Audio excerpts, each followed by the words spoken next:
Hello, this is Tim Patterson, and we're here today to talk about GunCraze. So what is GunCraze? GunCraze is an action tabletop role-playing system that brings players into intense action combat, pushing the boundaries of realism. And what do I mean by pushing the boundaries of realism? Well, anybody that enjoys a good 80s, 90s action movie understands when realism gets pushed a little bit. You know, that character throws a knife through the enemy and pins him through a wall. Could it happen? Maybe. And that's the type of realism we're talking about pushing. GunCraze is a system that uses D10s. Successes in GunCraze are determined by the roll of a 10-sided dice, and they're compared normally to a target number or to an opposed roll, usually from an opponent. GunCraze uses a 2-second round, where characters can either perform a movement and an action, or perform a combination action. GunCraze uses a classless system that offers a large amount of variation of character development. There are literally millions of character customization combinations. Characters are customized by specializations, attributes, perks, talents, skills, and then their weapons and equipment. And we're going to get into all these in different videos. In future videos, we're going to discuss that character creation. We're going to talk about talents. We're going to talk about skills. We're going to talk about the different types of weapons. We're going to talk about craze points. GunCraze is currently in an alpha testing, meaning it's still in development. You can support GunCraze directly by subscribing to our Patreon. For $3 a month, you'll get access to every document that is produced in PDF format. As soon as it's released, you get it. But thank you for your time, and help us fund GunCraze. GunCraze rolling starting specialization scores. We begin by rolling 5 6-sided dice, adding up the total. If the total is less than 16, you may re-roll. You may re-roll until you get 16 or higher. This roll is a 16 and it passes. If you roll higher than 20, a dice that rolled higher than a 3 must be changed to a 1.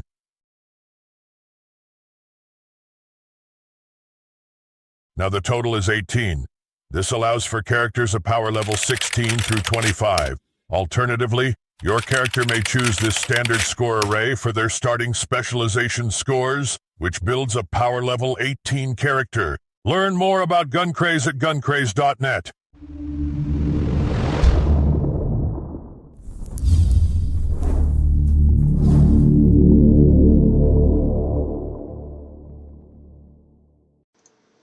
Hello, today we're going to be talking about GunCraze character creation, specifically focusing on specializations. There are 5 specializations in GunCraze: ranged combat, melee combat, body, quickness, and non-combat. Ranged combat consists of attacking with firearms, throwing weapons, grenades, or any other type of attack which is made from a distance. In the GunCraze universe, anybody may be armed with a deadly firearm. As the saying goes, whoever has the skill makes the kill. Ranged combat is broken down to 6 attributes: handguns, submachine guns, rifles, shotguns, sniper rifles, and support weapons. Support weapons include light machine guns, missile launchers, and flamethrowers. Melee combat is using your hands, feet, head, or melee weapon to strike your target. Sometimes it may not be useful to fire a gun, or you may be denied the chance to use one altogether. When this happens, your melee skills will be tested. Melee combat is broken down into 4 attributes: unarmed, slashing, stabbing, and crushing. Next, we have the body specialization. Strength, toughness, and endurance are all attributed to a well-developed body. Strong characters can lift more and do more damage than average characters. Tough characters can take damage and stay in the fight. Characters with a lot of endurance can keep going, even when challenged with grueling conditions. Body represents a character's physical stature and is broken into 3 attributes: strength, endurance, and toughness. Quickness is moving or functioning rapidly, and this helps when trying not to get hit by an attack. Quick characters are often not slowed down by difficult terrain and can be fast enough to attack more than once in a turn. Quick characters also have quick reaction times, and they can often act before other characters that aren't so fast. Jackie Chan would definitely be a character with high quickness. Quickness represents a character's reflexes and agility and is broken down into 3 attributes: reaction, speed, and stunt. As all other specializations deal with combat, non-combat attributes are provided to handle the role-playing aspect of GunCraze. They are intelligence, wisdom, and presence. Characters that have high non-combat specialization scores are characters that provide an extra edge to any campaign. They are smarter, wiser, or more charismatic than other characters. These characters provide for interesting role-playing between all the action. Additionally, certain non-combat specialization scores unlock access to certain jobs. Jobs benefit skills, and will be explained in a later video. In GunCraze, we generate our specialization scores by rolling 5d6s and adding up the total of the dice. If the total is less than 16, we can start over by re-rolling the dice again. If the total is greater than 20, we have to change one of the dice that rolled higher than a 3 to a 1. We record these scores on a scratch piece of paper or on the side of our character sheet. The total of all these rolls is our character's power level. A starting character will therefore be at least power level 16. When the Gunmaster determines a power level increase, you would get to raise one of your specialization scores by 1, which causes several things to happen, which will be explained in a later video. So now we are going to place one of those generated specialization scores into each one of our specializations, and move on to choosing perks and assigning attribute scores within each specialization. But those will be explained in a future video. GunCraze is currently in an alpha testing, meaning it's still in development.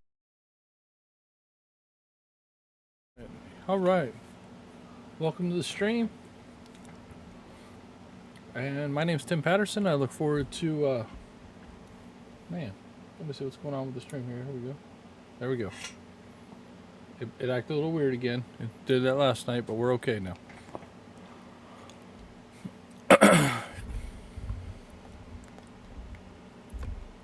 Alright, let me take this off.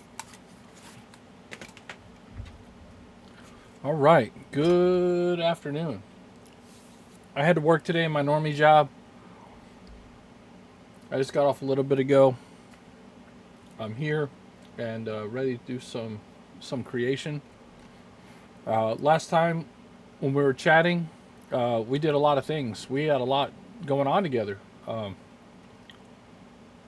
So let me take a couple minutes, just talk about what we're doing, why we're even here. All right, what are we talking about? This is GunCraze, a tabletop role-playing game.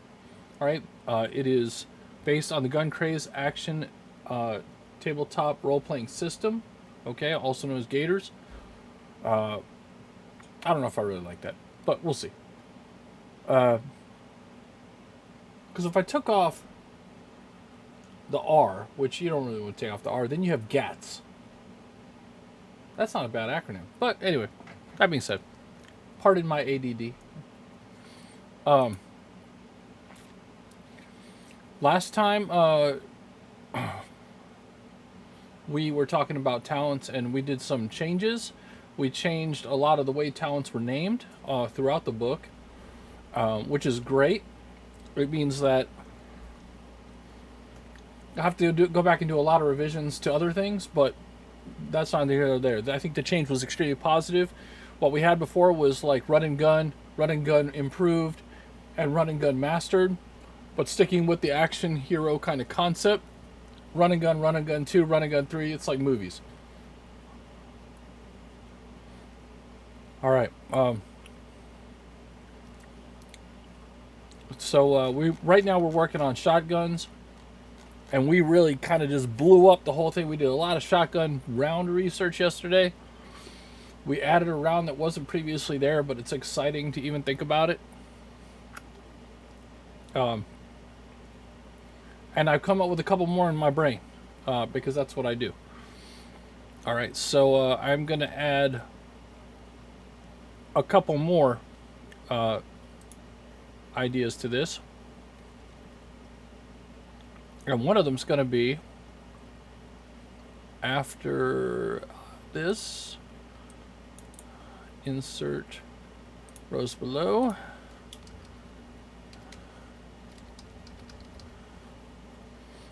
Is the injector round. All right, so let me walk you through what this thing does. So this round, when it hits you, it injects you. If it hits flesh, so it hits your armor, it obviously wouldn't do anything. If it hits flesh, though, it's going to inject whatever in its reservoir into you, which could be essentially the healing potion of GunCraze. All right, and so therefore it adds another kind of spec to the shotgun guy. He might just turn and shoot you from if you need it. He might turn and shoot you from across the room. Hopefully, you get that that healing or whatever it is. All right, so healing is not pleasant in GunCraze.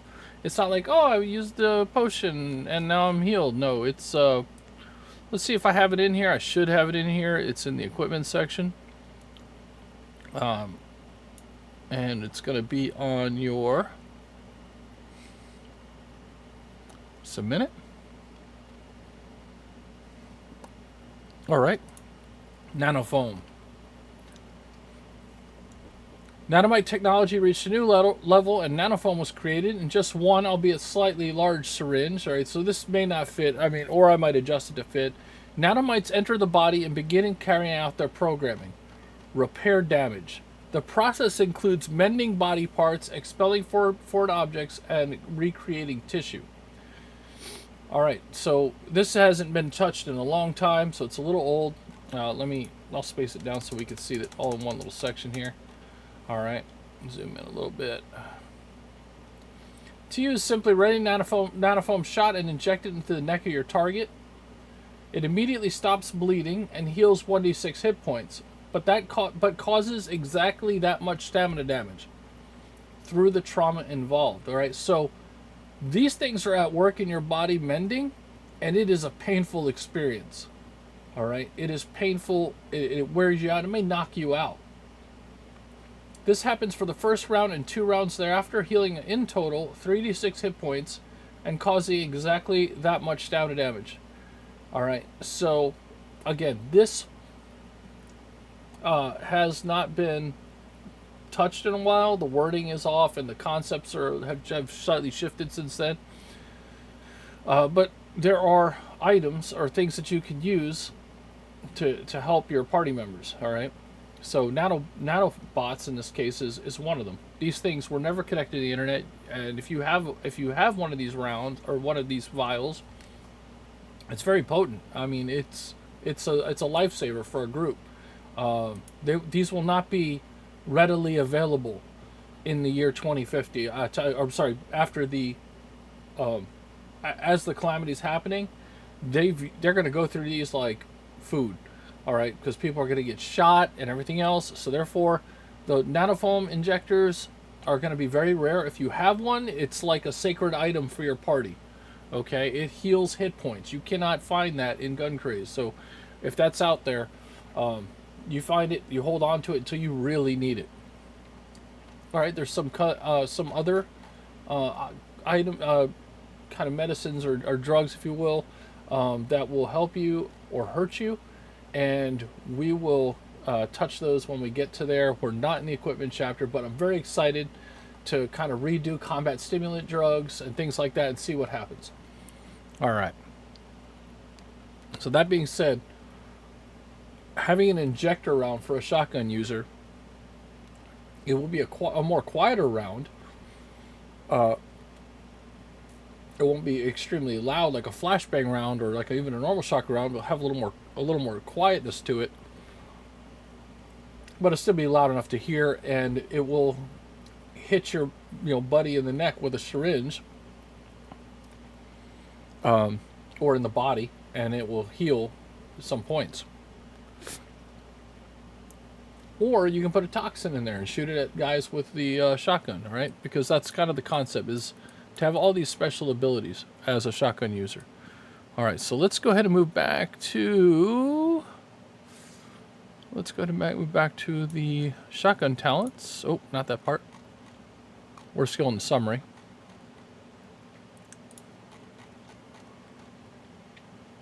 All right, so we've come up with a lot of different types of rounds. And trying to feel out how to actually, you know, like make the shotgun user this jack of all trades where he can do lots of different things and even get better at them as he ranks up. All right, so we have breach training, knockback blast. All right, skeet shooter, and then we have our special ammos. These are all the special ammunition buffs. All right, can you use these items without special ammunition training? Yes. You are less effective, though. All right. So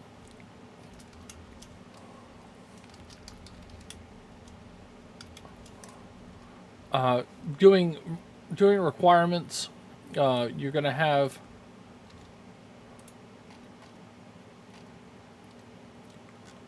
we are gonna keep including our requirements so that there's no question, because some items are used, some talents are used elsewhere. If you're joining us in the stream, welcome. Drop a message in the chat. Let me know you're here. Drop a follow if you like. That'd be great.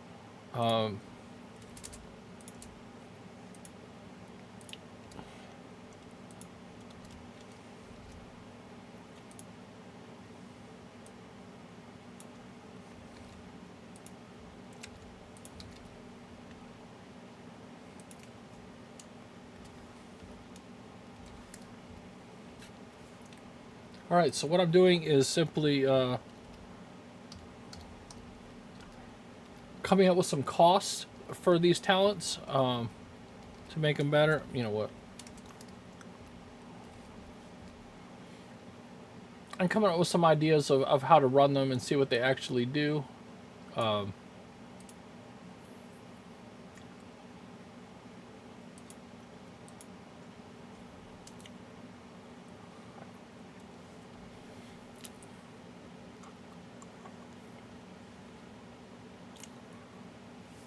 I want to do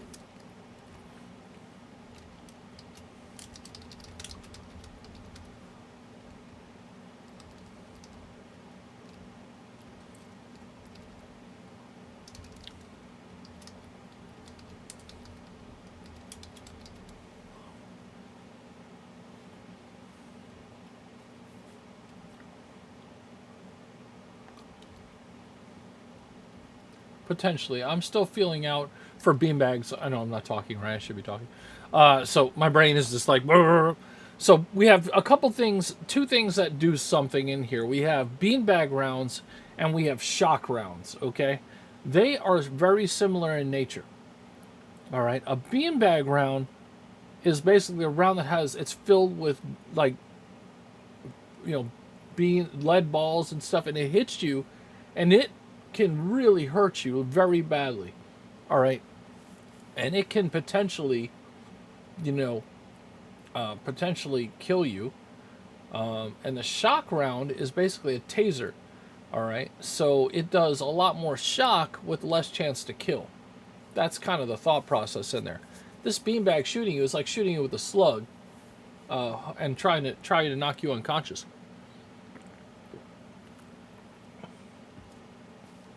So, sorry, this GunCraze session is brought to you by caffeine. All right, and again, we want to have kind of numerous things. Oh, another one popped in my head this morning, and that is your let me see, what is it called here?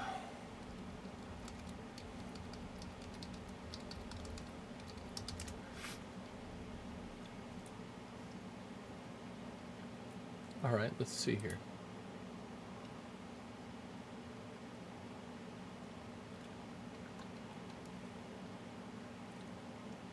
All right, so let's. All right. So one of the concepts was a liquid nitrogen shotgun round, and I think that has a lot of potential. It could be kind of fun. And just like yesterday, I like to do some research into these things to see if somebody's come up with some kind of concept about that. What would just a minute. We're gonna find out and see if anything would happen. A little quick search. All right. That had a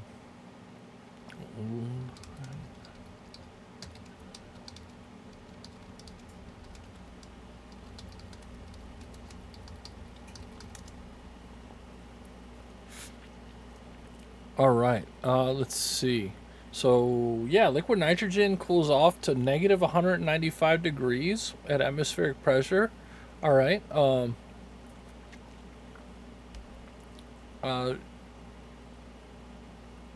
If you had it in a shotgun shell, it would need a really a really tough design, but it's the future. We could say that exists. All right. Let's see.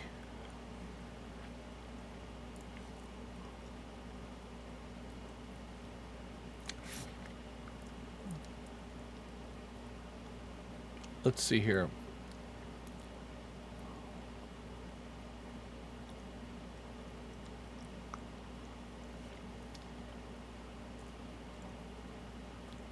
Well, maybe it's not that great of an idea, but I thought it was. I was just doing a little research to see how much liquid nitrogen actually you need to cause a problem. It was just an idea I had, and you apparently need a lot, and it wouldn't really go well.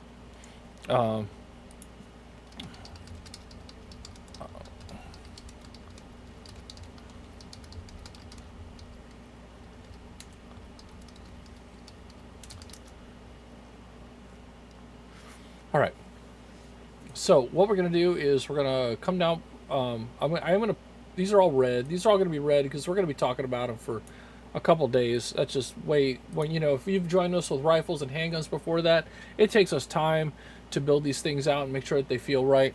And when they haven't had their section built low yet, that's where the real meat and potatoes comes out. That's when we really do some real thinking. These are kind of like overview concepts of how it would work, how it would cost.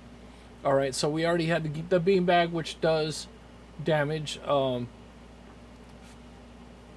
helps you do better at it with extra damage dice and advantage dice. All right, the bird shot. The bird shot is for hunting. All right, so in a survival game, it's very useful. A birdshot is a shotgun round that's composed of very small little pellets as opposed to larger ones. And the small ones, they do damage to birds, but it won't destroy their body, so you can actually eat them. So if you're hunting, a birdshot would be the right way to go. Now you have the bola round. These are two slugs combined by a metal cable. All right, or maybe even a rope. And the concept is you shoot it out. These two slugs are designed to spread apart from each other and then start a spinning effect so you can trip people from across the room. All right? That's the concept. All right, so we're going to...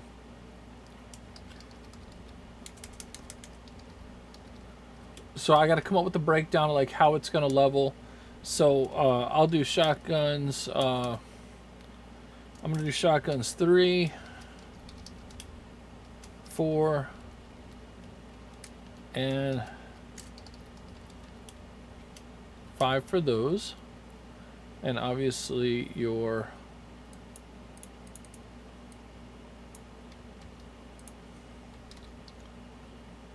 you have your prerequisites. Oh, I put him in the wrong spot. That's just me being special. Let's see here. Control Z. Control Z. V. Window V. Alright, so moving on along. All right, now we got that fixed. Let's talk about what a bowl around. Yeah, we already did. So how it's going to work? It's going to be based on the trip concept. So what we need to do is probably go look at trip and see what it's got going on. All right. So I'm going to open up a new window, and we'll travel down and to see if we have tripping mechanics. I've built them, whether they with revisions and things moving around, especially between Google Docs and Word. Some things get lost, so let's take a look if we can find trip. All right, so no, that would be... All right, that's not what I'm looking for.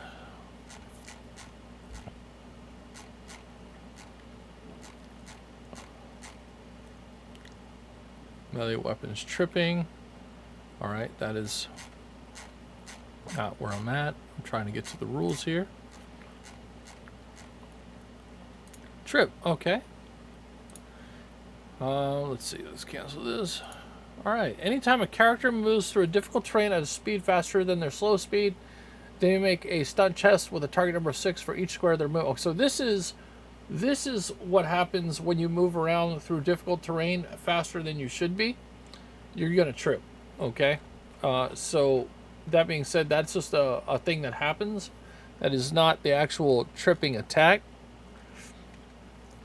So I'm going to look and see further if tripping, which would be in melee, advanced melee attacks, trip. So the last one was called tripping, or trip. This would be called tripping. And we'll call it a tripping attack, okay? Yeah, we'll call it a tripping attack to differentiate it from a trip. A tripping attack may be attempted on any target that attacker may make a melee attack against. A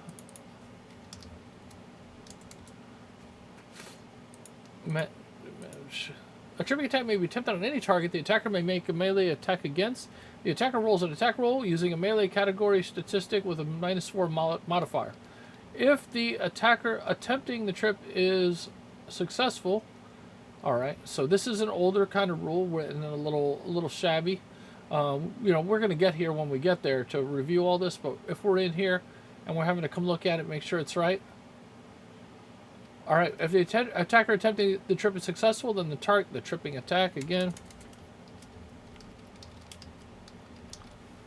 Then the target is considered prone, where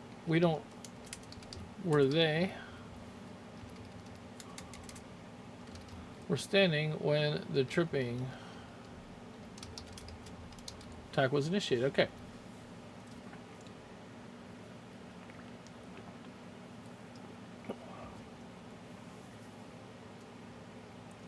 A tripping attack may be attempted on any target the attacker may make a melee attack against, and replaces one of the attacker's melee attacks. The attacker rolls an attack roll using the any melee category statistic with a -4 modifier. If the attacker attempting the tripping attack is successful, then the target is considered prone. Then this target suffers. All right, hold this for just a second. We're going to go back and look at trip again for movement. We want to have some similarities there. All right. They take 1d6 points of stamina damage. Okay, so that happens. All right, so now we're going to go back to trip. Tripping attack and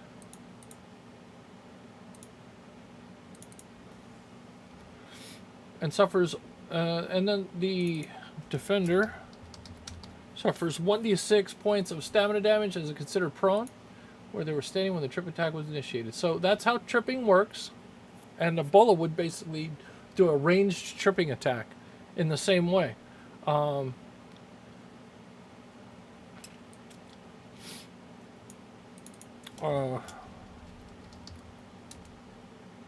The attacker rolls an attack roll using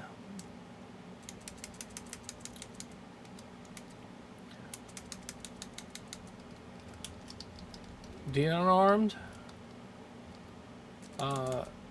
attribute bonus or basic melee combat bonus, whichever is higher.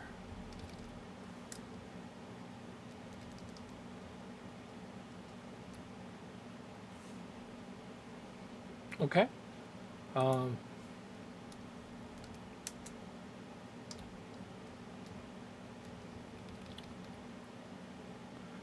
The attacker rolls an attack roll using the unarmed attribute bonus or basic melee combat bonus, whichever is higher.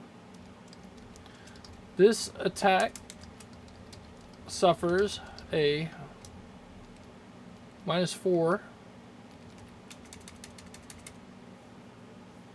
circumstance penalty.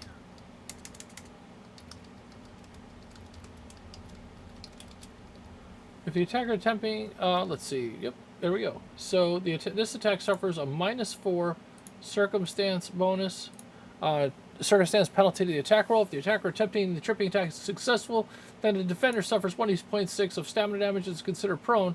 Prone.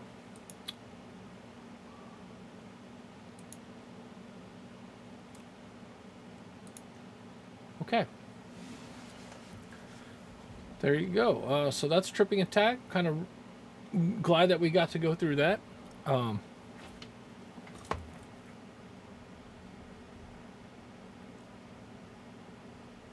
Make some quick notes. Anytime something pops into my head, I kind of write it down so I can try to remember it.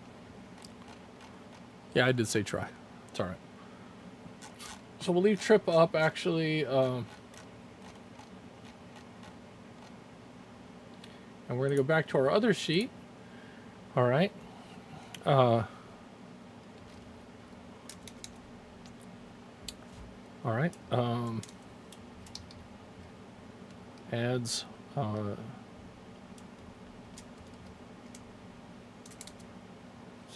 Let's see. Adds +1 bonus.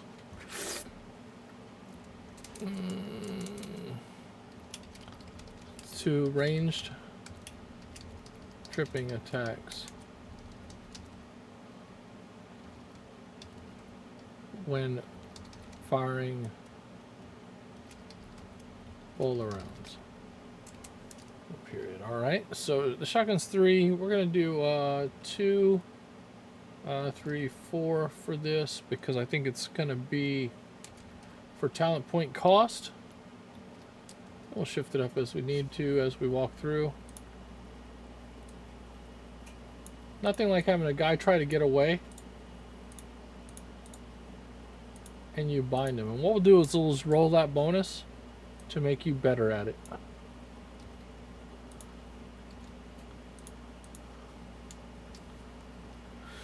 All right, well, yeah, that'll work. All right, so we already talked about the flashbang round. I think we did some stuff last time because let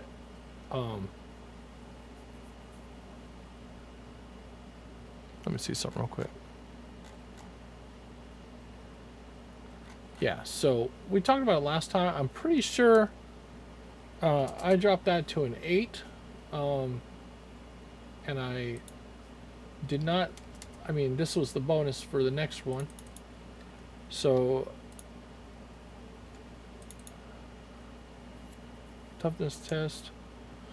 Okay, so let's talk about it. The normal item itself will do the 8. This, oh, hold on, Control Y. This is going to get harder.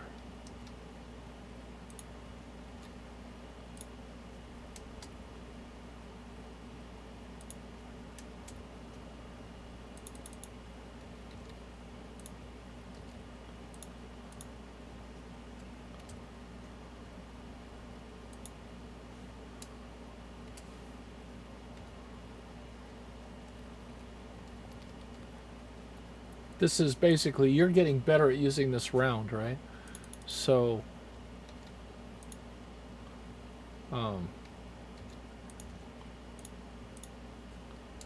so we're going to do 2, 4, because this is actually going to be pretty powerful. We'll do 246 for this one. And we'll do, we'll add this in here. I know this is the wrong spot. I know. I caught myself. Alright.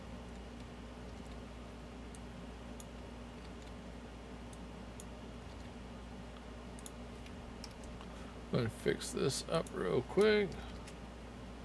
Alright. So, okay, let's talk about flechette. Okay, so now these things, alright, this shotgun, this flashbang, that's pretty powerful. I'm definitely gonna cook it up with a probably a 2, 3, 4.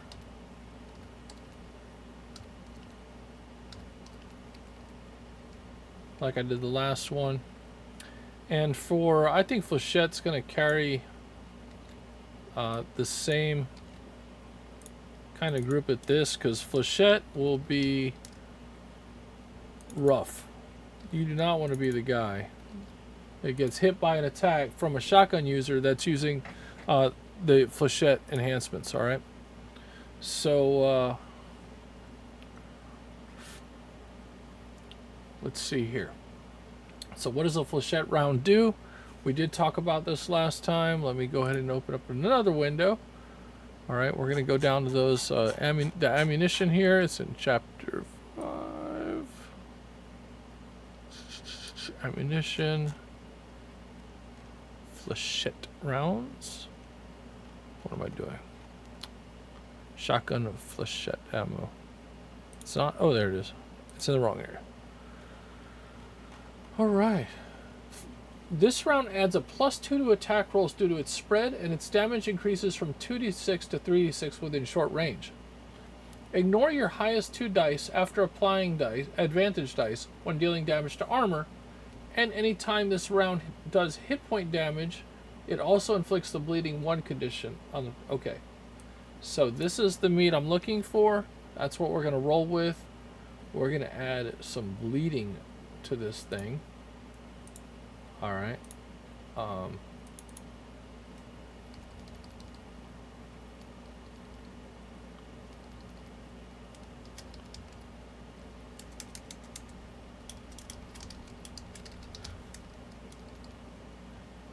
Hit point damage also inflicts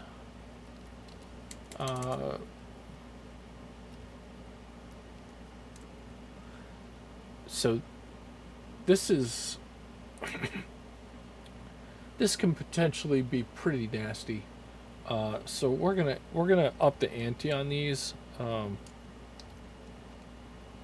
we're gonna feel those out, because that is going to be a lot of damage. If I go bleeding 4, that is a ridiculous amount of bleed damage. All right, so I don't feel comfortable with going right after 4, but I'm going to leave it for now. I'm just going to leave it. All right, we're going to leave it and see if somebody down the road during play testing, somebody fires this round and it just causes a mess. All right, I mean, we're talking about 14 damage a turn in stamina, but a potential of, 24 damage of stamina turn. Not terrible. We'll leave it in there. Flechette round. Don't get shot by it. It's your fault. Good luck if you do. I hope it goes well for you. All right. Now we're talking about the incendiary round. I do want to use 135 for this. And I don't have a 135. I should. I could change this one. Yeah, let's do that. 135. All right. And then... so we got...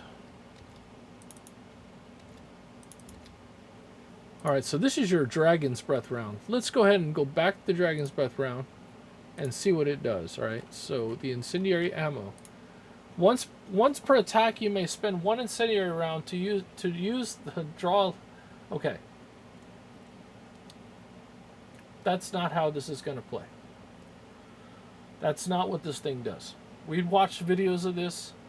It obviously shoots in an arc. It's a thinner arc, but it is an arc. Would it be a 45-degree arc? I mean, potentially it could be. So, I mean, if you take a piece of paper, and I'm going to go do so now just for my personal benefit. I take a piece of paper, which you guys can't see because this machine's working too hard, and you fold it in half. I mean, that's a V right here, right? So that is an arc.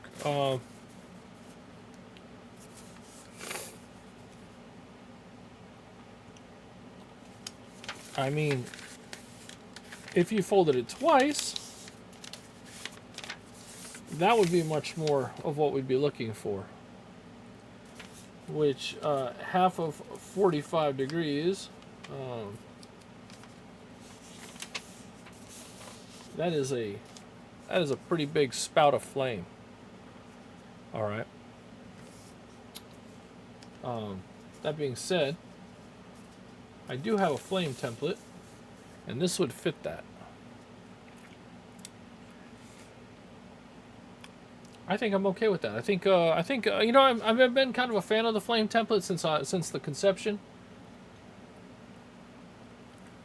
And it brings me back to my Warhammer 40,000 days, which, since I started working on this, I haven't played a single game. I didn't play a game of 9th. I haven't played a game of 10th. I bought the rule books and whatnot. I have them. I am a huge fan of Warhammer. I have more models than I care to admit. If you guys just take a shot guess, if you're watching, take a shot guess if you're close. If you're within 100 of what I think I have, yeah, first person that I see, I'm gonna try to hook you up somehow. All right. That being said,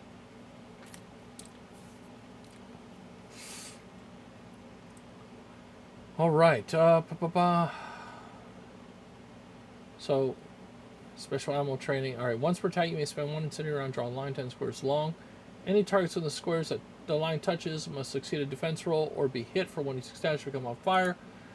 That is completely not. That's like old rules. Me and a friend of mine, his name is Nick, and he's a great guy. He may not see the rules in the rules now. I still have them. He came up with some great ideas for. Let me see. I have it here. GunCraze. So we did some back and forth on fire damage and how that would play out. And these are solid rules. And it's going to end up being not all this, but it's going to be a combination. I'm not going full for it. But basically the concept is you if you gain flame counters, flame tokens, right? And you end up with 5 of them, you are a burning pyro. Basically, a character that would have gained the dying condition while having 3 or more flame counters gains the immolated condition instead. An immolated character cannot be restored to life in any way. Alright, so if you gain dying while 3 or higher, you're done. I thought it was 5, but that's fine. A character with maximum 5 flame counters will become a charred husk and immediately gains the immolated condition at the end of their next turn if they're not able to remove at least 1 flame counter. Additionally, anytime a character becomes adjacent to a charred character, they must pass a reaction test with a target number 6 or gain D3. So you're next to this guy who's just immolated on fire, you can get on fire as well, okay? You got to be really careful when helping somebody like this. All right, and fire is bad. You do not want to be put on fire, okay? So that being said, so these rules are going to get integrated. Probably not this strongly. Actually, these are all probably going to come in straight. It's more of how flamethrowers work and how they deal damage is probably going to go back to the original. But these flame tokens is probably right on to where I want to go with it. On fire is what we've been talking about. Basically, when you're on fire, if you don't put out the fire or attempt to put a fire, you're going to gain another flame counter the next turn as you continuously light on fire. All right. So that being said,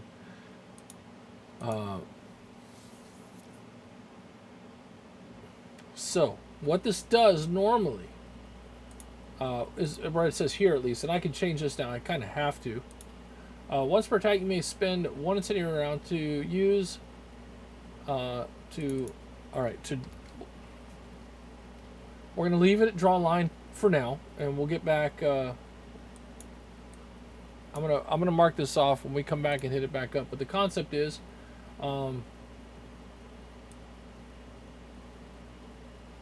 or gain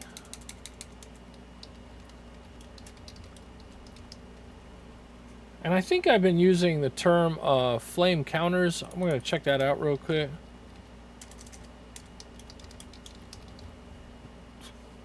So flame counter comes up 5 times, and flame token just comes up that one. So I'm just going to stay with counter because that's what they are. Alright, and that's what that's going to do. So you're going to get 1 flame counter like that. So what I'm going to do is for the shotgun user, so incendiary 1, let's see here.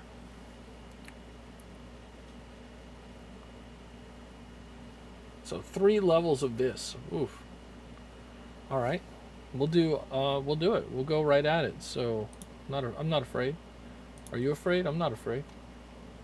Alright.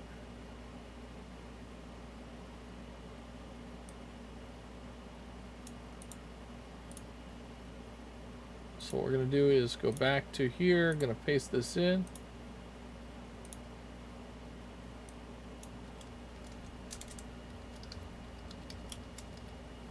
Targets hit gain 2 flame counters.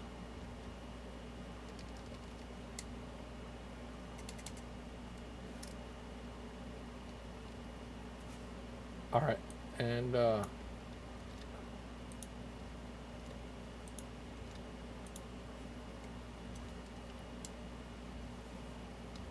don't know if I like that. I might actually, what I'll do is increase the gain the bonus to attack, right? So that's way too strong. This round is already kind of powerful. To put somebody on fire means that they're out of the round for a moment. They have to do something else, or have problems. So adds +2 bonus to attack rolls with incendiary rounds. All right.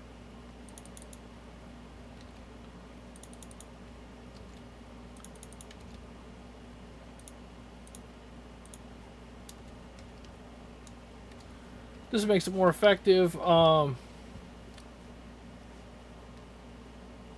know, +6, that's a pretty huge bonus, especially using that weapon. But it does have a kind of a way around it. You know, I could go 2, 3, 4. I don't really like odd numbers that much. To be fair, I mean, I use them, and maybe I should keep using them. Let's see. Oop, helps if you type the right thing. Adds a +1 bonus to attack rolls with incendiary rounds. Let's see.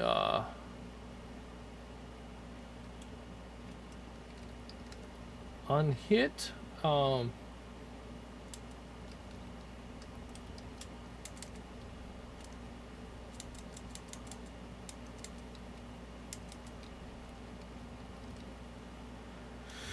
let's see. That's not so bad. We'll just leave it like that. I mean, it's still going to do what it does. All right.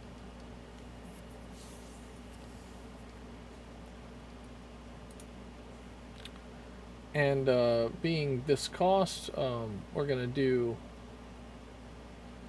let's see.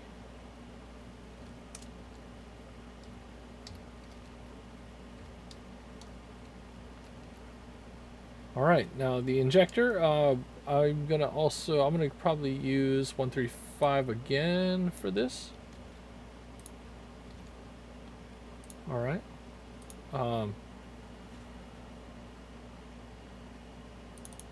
And this is all going to be about targeting friends. Gain a +2 bonus to attack rolls and hit location when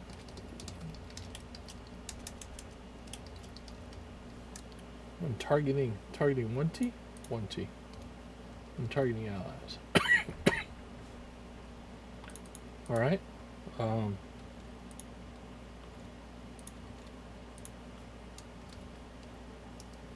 Okay, so you're targeting an ally, you're trying to shoot him. The opposed roll, he's trying to get hit, right? So now we get into this conundrum where you have an opposed roll for something that you want to happen. So is it an opposed roll? No. Now we get to something where it's just a target number, okay? When you, depending on the difficulty, you want to hit them in the right spot. All right, so attack roll bonus it doesn't mean anything at this point. You're just trying to shoot your ally, and he's probably going to let you shoot him. And I wanted to make it a benefit for targeting allies.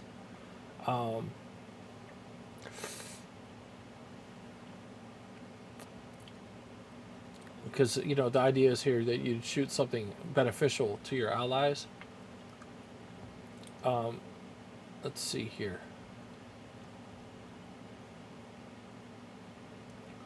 Well, we could still do...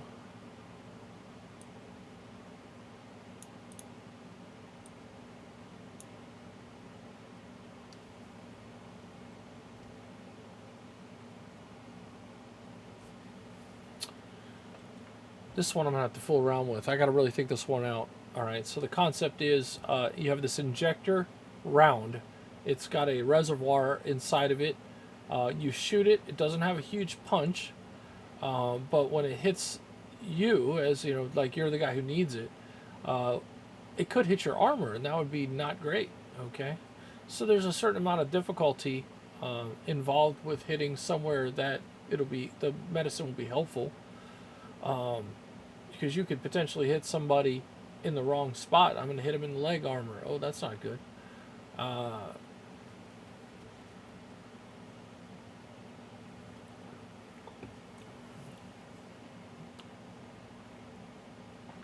Okay.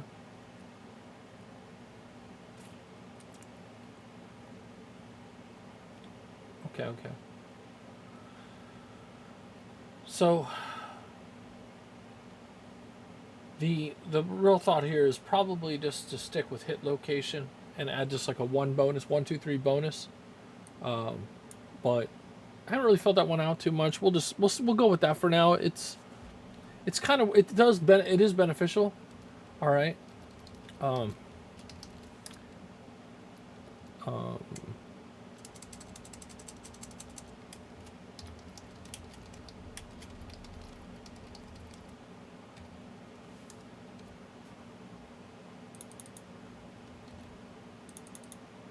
Actually, we'll do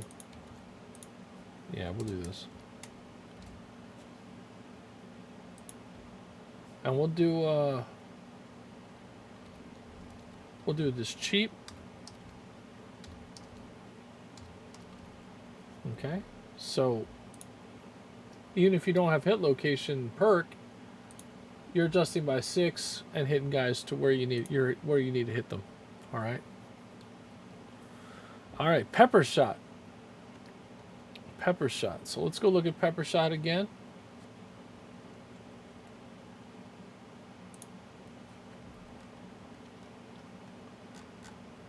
Pepper shot adds +3 to attack rolls because of its big blast due to its spread, and its damage increases from 1d3 to 1d6 within point blank range. Additionally, Characters hit by the pepper shot must succeed a toughness test against a target number of 8.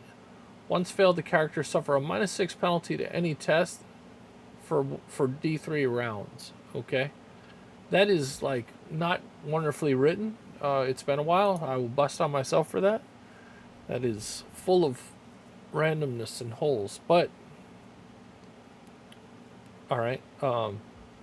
So what they should gain is a condition. All right.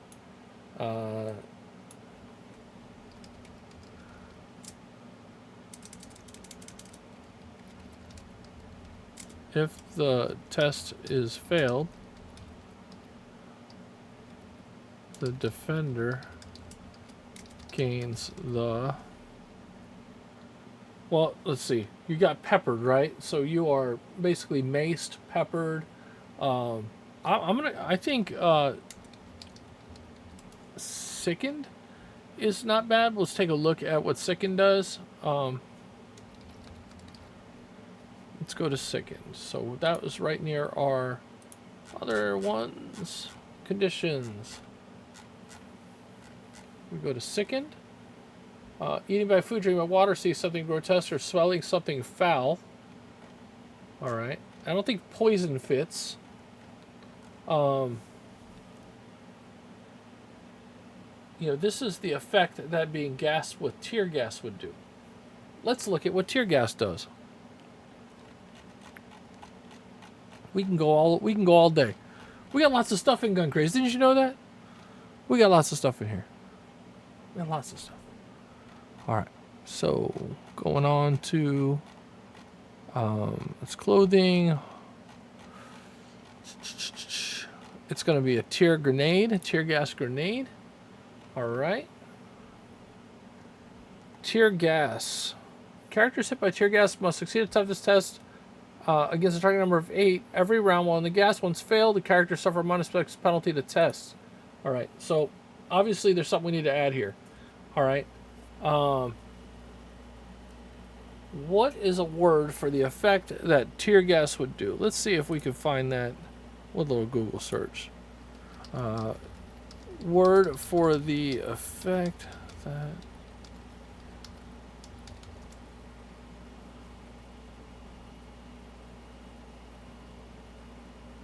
Okay. That is not helpful.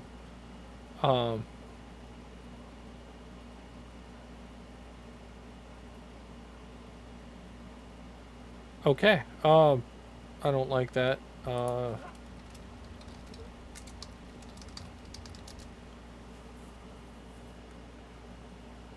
Let's see.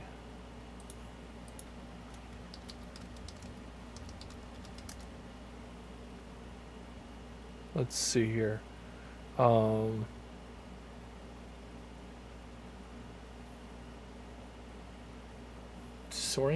Disoriented. There you go. That would work, right? I don't have that condition, and I like it. Let's do it. We're going to build a condition right now. Welcome. All right.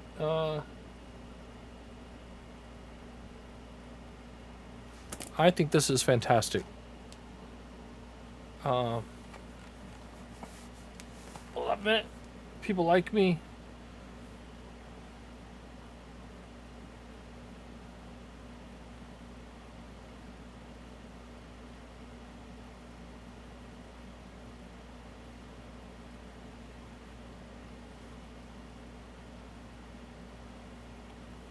All right, cool. So here we go. We're gonna go with all right. Look for those conditions. I just had them. I have them on this other screen. Why would I even switch? Oh, I did move. All right. We're gonna just open up another window. Why not? I don't want to lose these things. All right, now we're going to go down to conditions, which is in the later chapter. All right, we're going to move down to... We're almost there. All right, disorientated after deafened.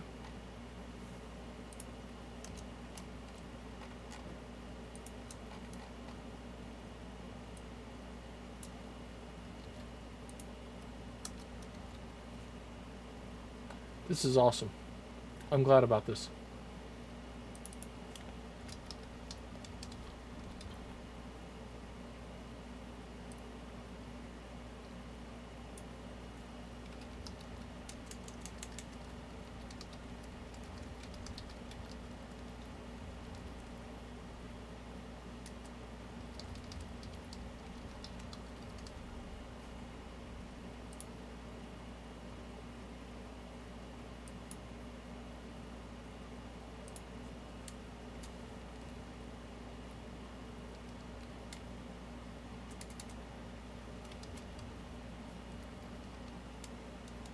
Let's see.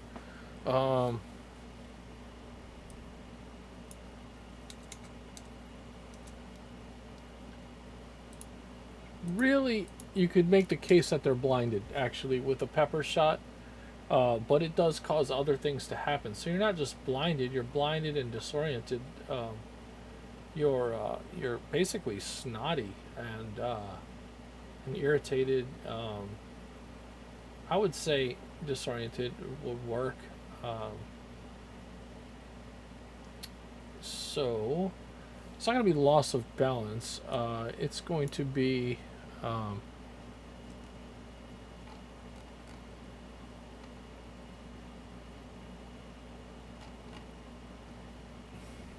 got to feel it out here. In disoriented.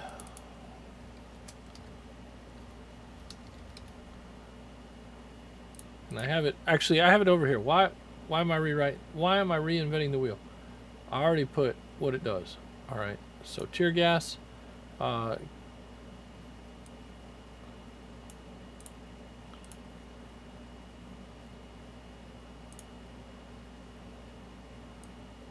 whoa.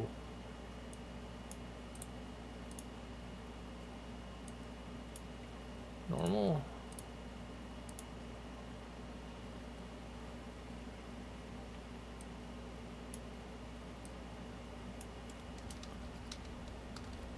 Character server must be any all right.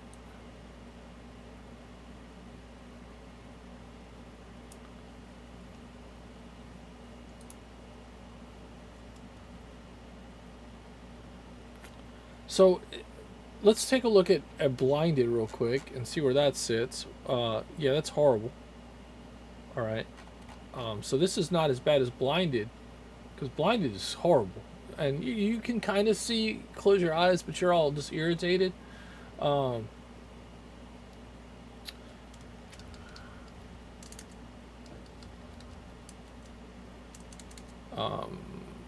almost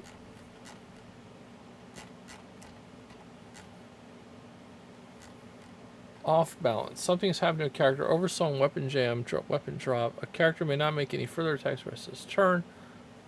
Let's see, that's off balance. That's not great. No, I'm just going to leave it disorientated. When a character goes let's see. I thought I wrote this, but I didn't. Disoriented. From a powerful blow.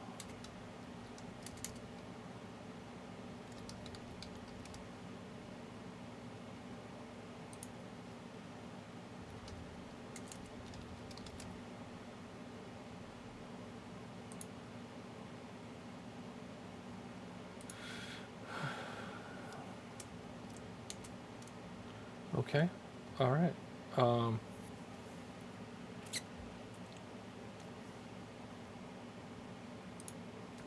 Characters that are... Oh, let's see. Hold on.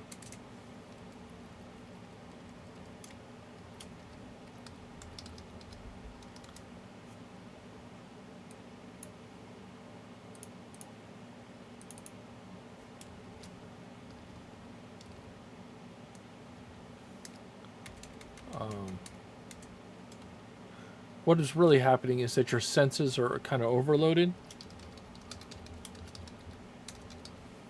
And senses. How about with an S? So yeah, we'll go with that. Disoriented. And that's it. So now instead of for what we've already looked at, right, which is your tear gas grenade, once filled, the characters gain the disoriented condition.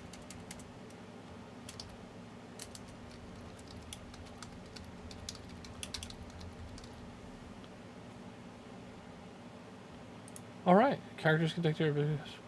All right, so now we can go back to. We'll get there. Pepper shot.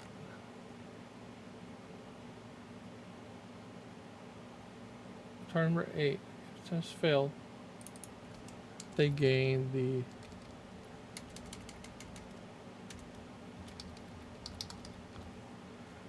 It's a bad way to be. Don't get disoriented. Okay. So there you go. We've got that. So now we see the target number is 8.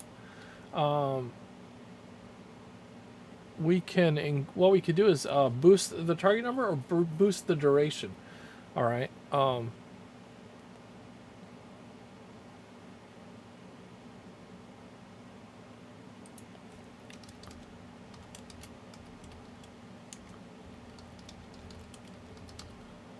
So 1d3, we can do that. We'll burst the duration. Like you've made a more effective hit on them. So that's what we'll do. We'll do the duration. And I think I already had a duration one here.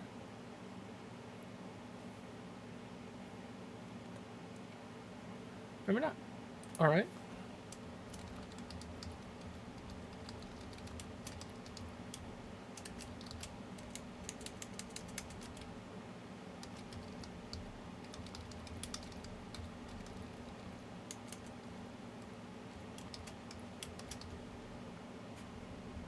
Oh, I could do this. Yeah, I'm going to do it.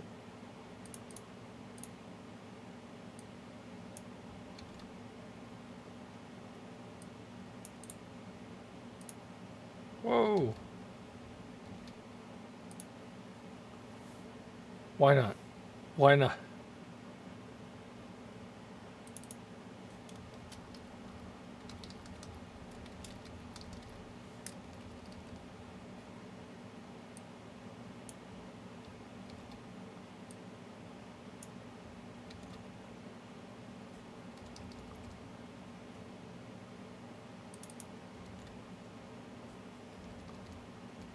Okay, that's fun. Based on what I did that, 2, 4, 6, I'll use the same kind of haste.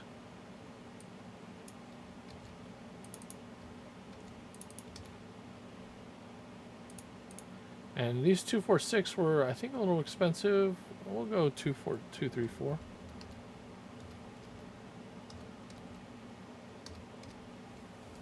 Okay, and now we're going to look at, all right, we're over our first hour already. That's great.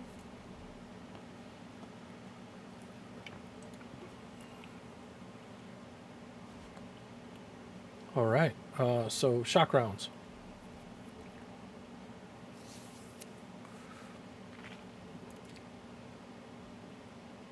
All right, so shock rounds work. Let's go ahead and look at what shock does. Take a moment. Look at the shock round. Characters hit with a shock round suffer 46 damage immediately and must take a toughness test or target number 10 to pull the shock round out through all the pain. If they, the taser work for two additional rounds after the first, totaling 12d6 stamina over 3 turns. So it hits you, and it continues to hit you. Okay, the beanbag shot deals 46 stamina damage flat. All right. This one keeps loving on you. Okay.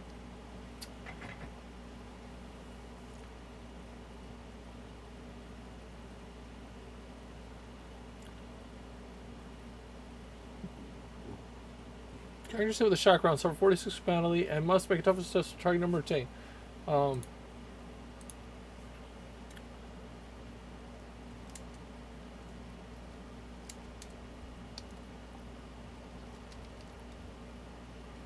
Alright, I do want to add, like,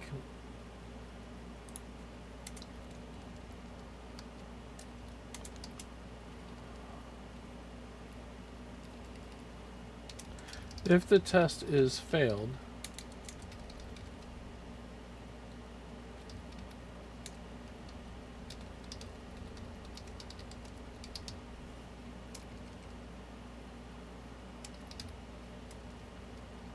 and falls prone. All right.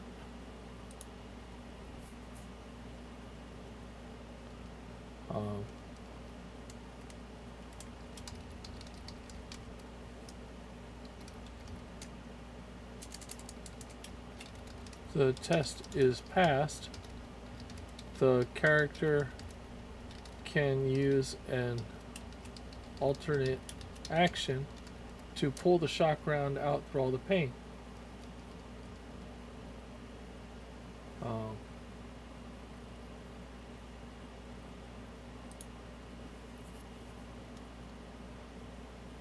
Totally 12 to 630 turns.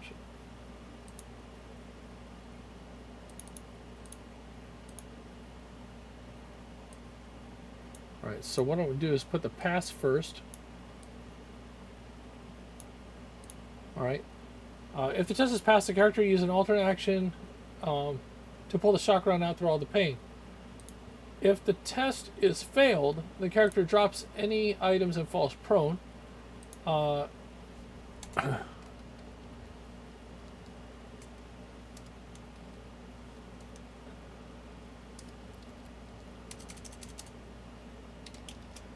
If the shock round is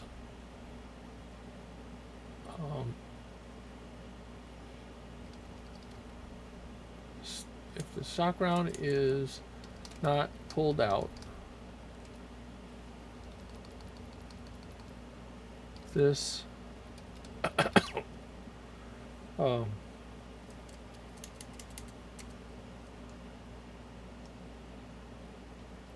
ability, this effect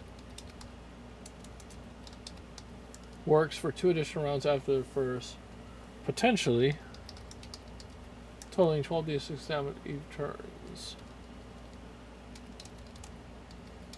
It's not removed.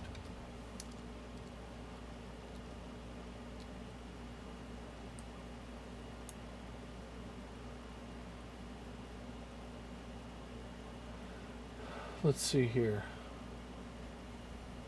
All right.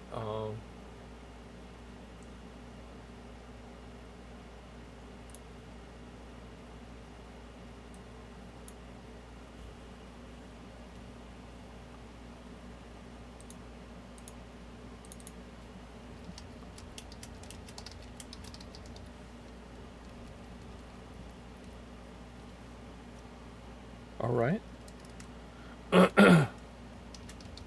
Whoa. Don't do that to me.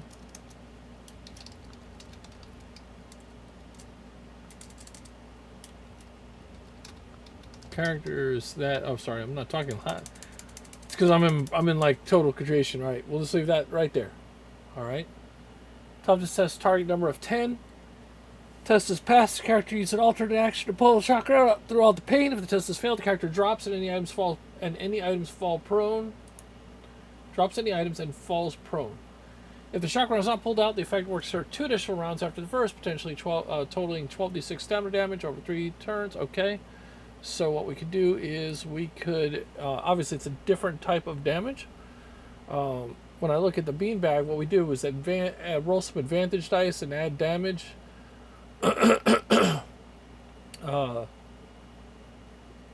So let's see here. So for the shock, let's see what I can feel like here.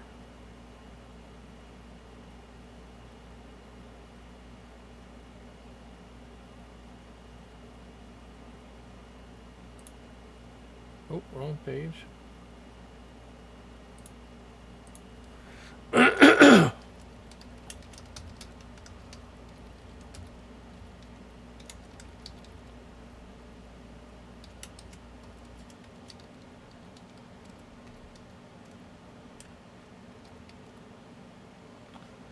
Robot characters instead receive 46 energy if hit.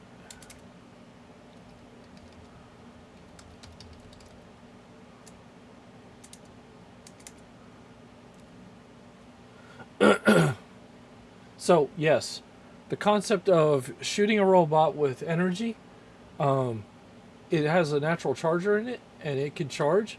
You can overcharge it and explode it, which is a good, cool way to kill a robot. But kind of, it may be a waste depending on what your resources are. 7 over 3 turns if the round. I was wondering why that was blue. Okay, so let's see here. I think we're just going to add some advantage dice, right? So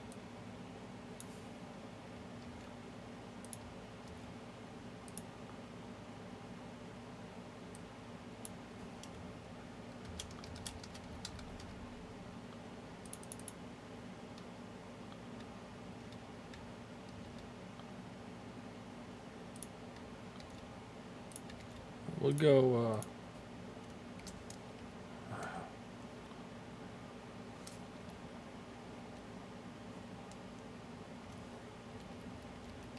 yeah, we'll do that, and we'll use the benefit. So I got to think, like, which tree do I want to use? I think I'm going to use a 135 for this, but you know, shotgun rounds. I'm gonna step it up a little bit for this because these are serious, and I'm just gonna do.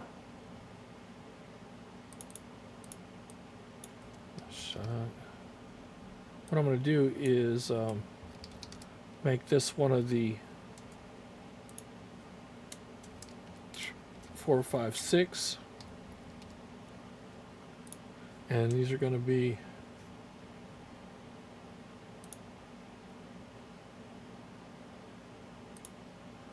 there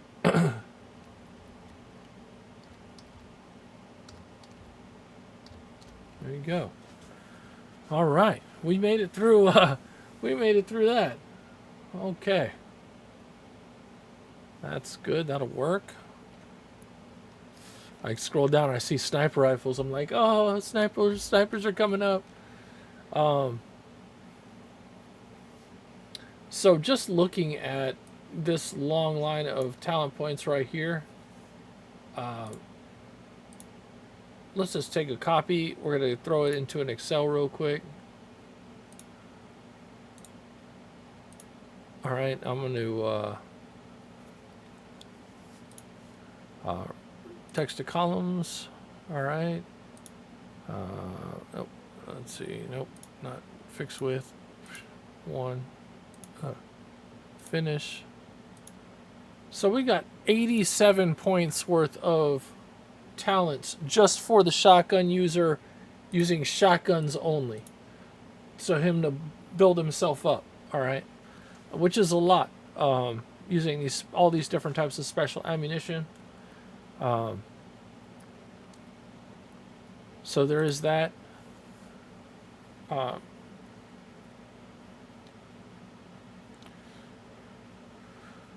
I do want to. Let's see here. Playing around with ideas in my head when we're talking about this. You know, I would like to have a little more. I want him to definitely be, you know, feel like he's robust, has a lot of things that he could do. The special ammunition is going to give him a lot of different abilities, inflictions.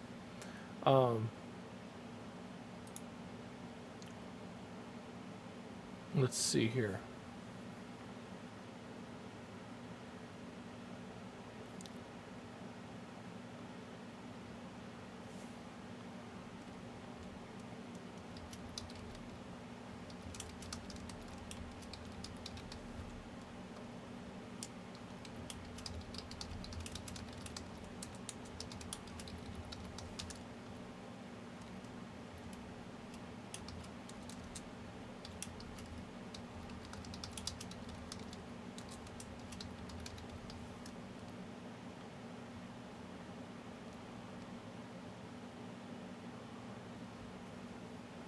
Okay, some advantage dice for those effects. That should be a 6.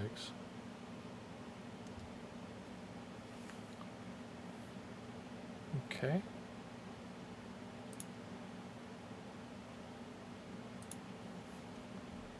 Um,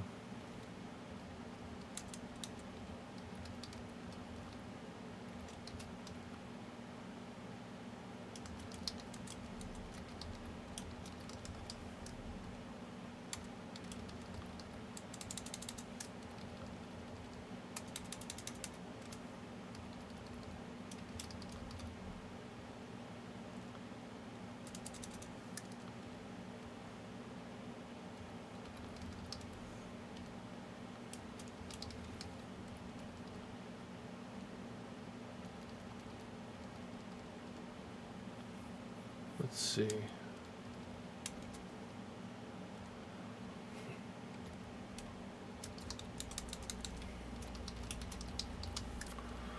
We'll do it. Why not? Man, this cough one day has to go away. It's crazy. You get the flu. I feel for you. I feel for anybody that gets it. It's a horrible thing, right?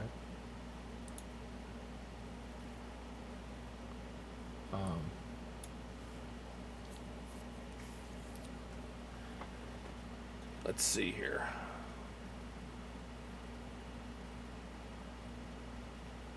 Let's see.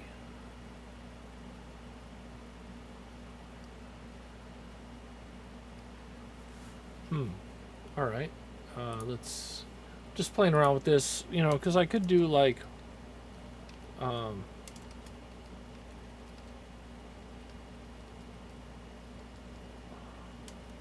I probably don't want to do that.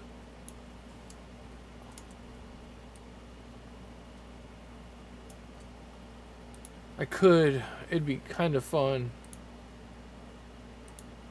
But well, you know what we'll do? We'll just do this. That's a huge bonus to use those rounds to light people on fire. That is a huge round. I mean, you add that in with everything else. That is that's nasty. So we'll try it with that. Again, it's gonna have to do some playtesting. I don't think it's too far off where it's gonna be broken, and it'll probably land in the rulebook like this, and then maybe get revised up a future edition of GunCraze way down the road. So we're gonna step this up.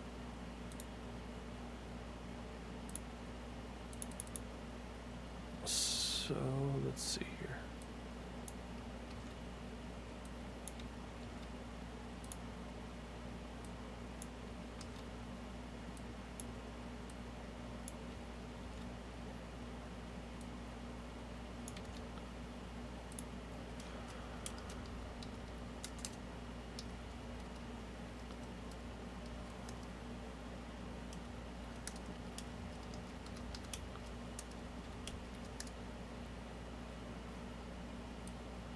Okay.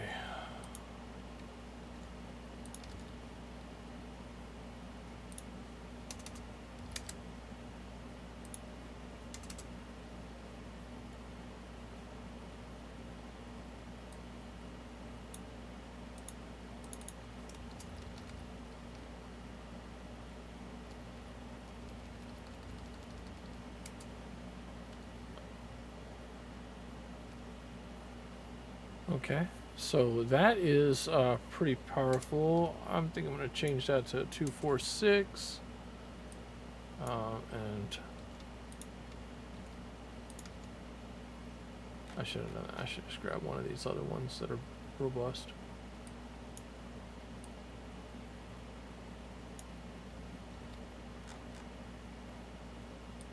All right, we can paste that in there. Oh, we'll just change it by hand. Could have done that faster. All right.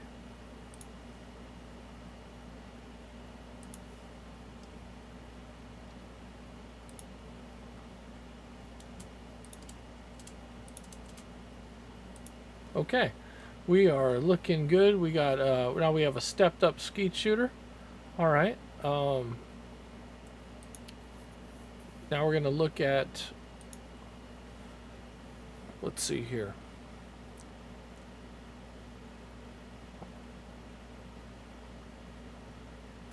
So breach training could do a step up too for different types of doors, but I'm not going to do that. We're just going to keep it easy. You blow open doors. Not every door you can blow open. It says so, but you can.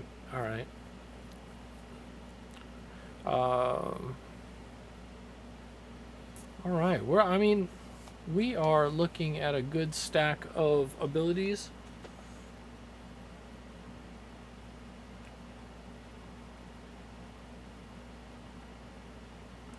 Okay.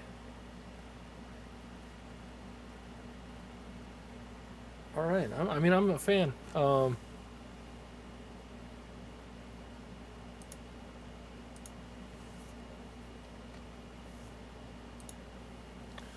Trying to think of some other concepts or ideas where the shotgun user could have some kind of benefit where, you know,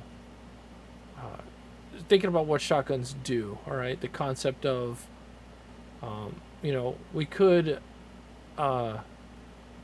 increase the damage for a slug to make him to hit harder, and increase the hit bonus for shot to make it hit easier.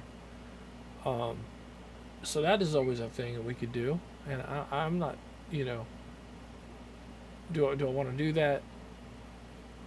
I kind of do. It'd be like improved shot or improved slug or is it too much? I mean, they have 87 points worth of talents right now. A lot of special ammo. They get to leech off of a lot of their weapon systems. All of their special ammo stays integrated just to them.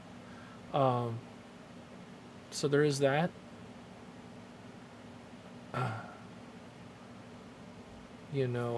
So there is some.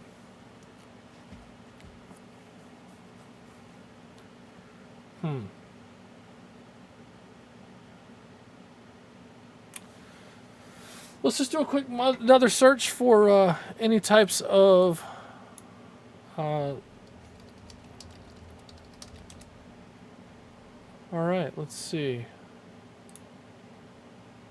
Comet Red.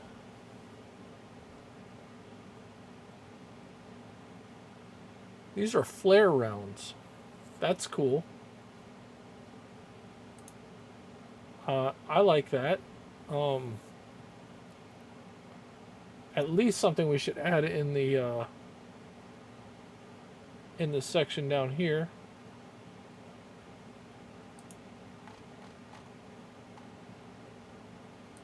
I'm just going to add a little section on it, and we'll fix it up later.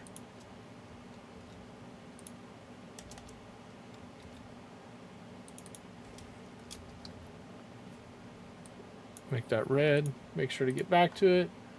Let's go back and keep looking. So it looks like that's not even expensive. So products.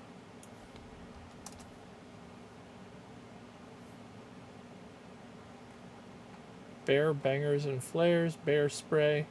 Oh, come on. You know you want to have bear spray. You definitely want to have bear spray in GunCraze. How great. How great would it be? Wildlife control. Extended range rubber slugs. Alright, so that could be synonymous with the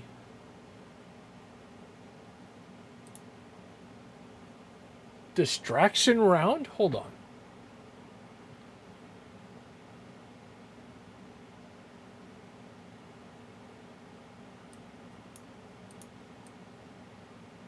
Oh, okay. Oh, all right. I mean, it's kind of like a flashbang. Never mind. I got a little excited, overexcited about that. Bear Comet, Lightfield HV Star Slugs.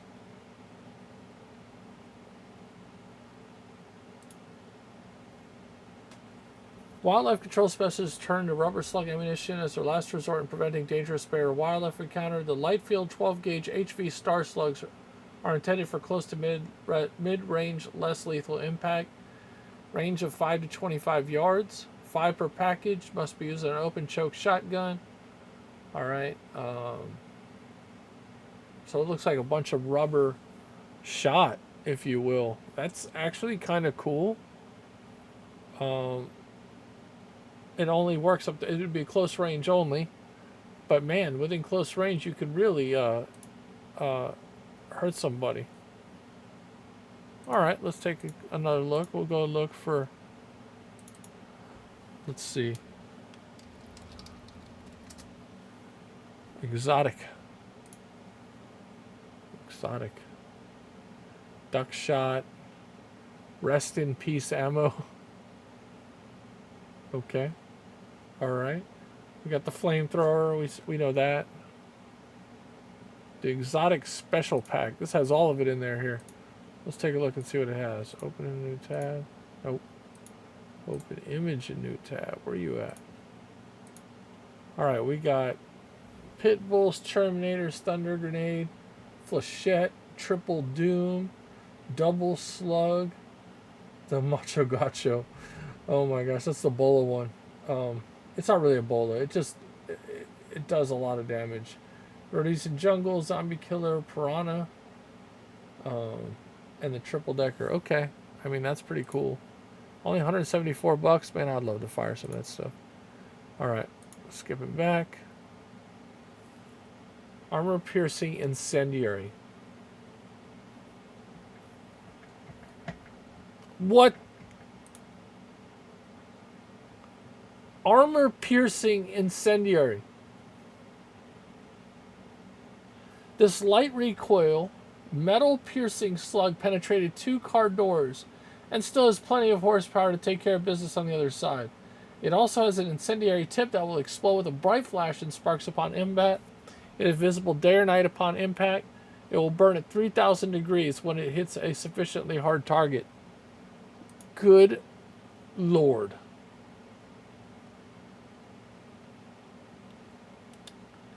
Okay.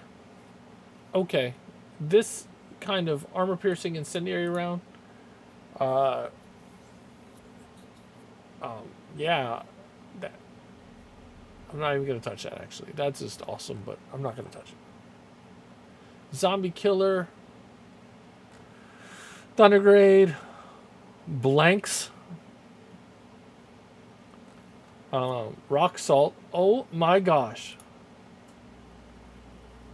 For use against ghosts, zombies, and demons only. Not effective against vampires and werewolves. Never to be used against the living. Novelty use only. Rock Salt rounds.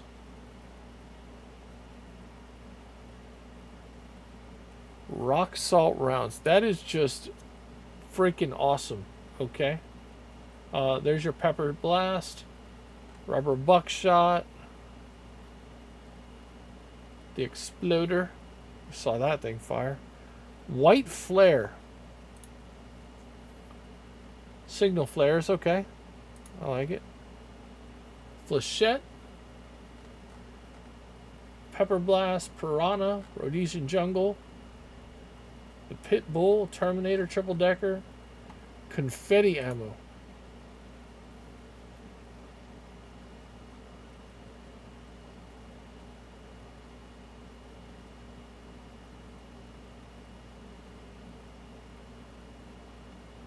Wow. Yeah, you know, I'm fighting not to just add it, but that wouldn't really be, you know, if you made it, that'd be great. Oh, there's your beanbag round. Standard. Let's go. The Javelin Law Enforcement Projectile. Rubber Slug. Triple Threat. Flechettes. Satan's Toothpicks. Are you kidding me? Double ball. Let's see. High velocity impact projectile. That's just another non-lethal.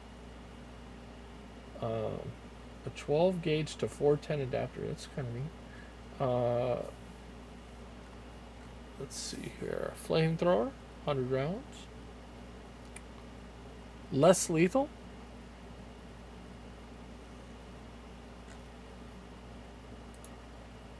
Okay. That was cool. So Dragon's Breath, Hickory Flat Roars, 12 gauge Firestorm. Man, that sounds awesome. I almost like Firestorm rounds more than incendiary rounds for shotguns because that sounds cool. Just Firestorm sounds. Flame rounds. Maybe that's something I need to change and mix it up. Let's see here. Armor Piercing Slug, Pepper Blast, Rock Salt again.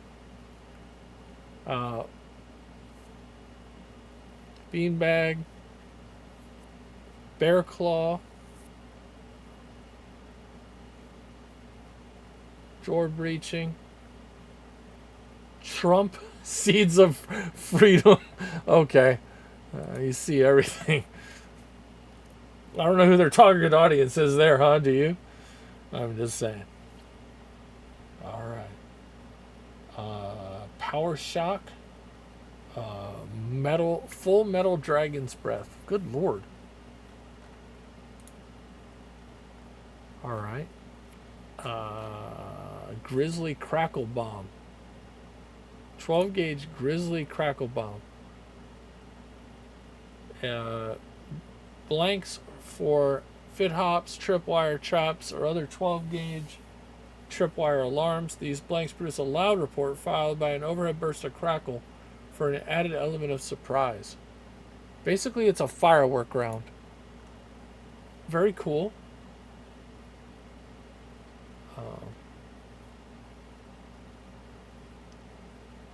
Okay. The bolo, there's... wow. Nothing says I love you than a 4-inch wide entry wound. Oh. Some folks call these rounds bolo rounds. These rounds contain 2, 3... Is it bolo or bola? I thought it was bola, but I'll have to look that up. Is the term bola or bola for 2?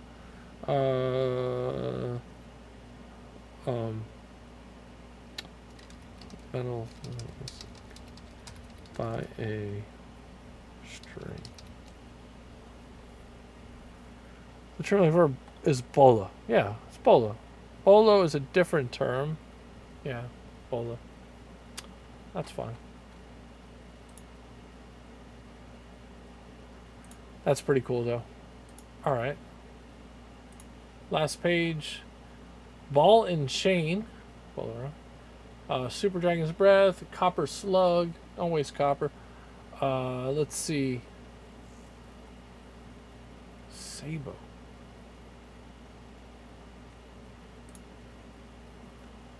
This 12 gauge custom light shotgun slug is a reduced recoil option that is ideal for new shooters. Let's see.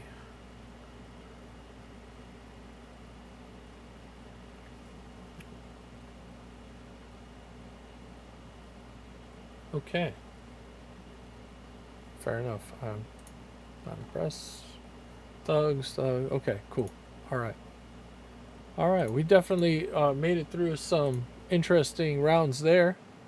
So, you know, let's see. Exotic rounds you've never heard of. People like to write that in articles, you know.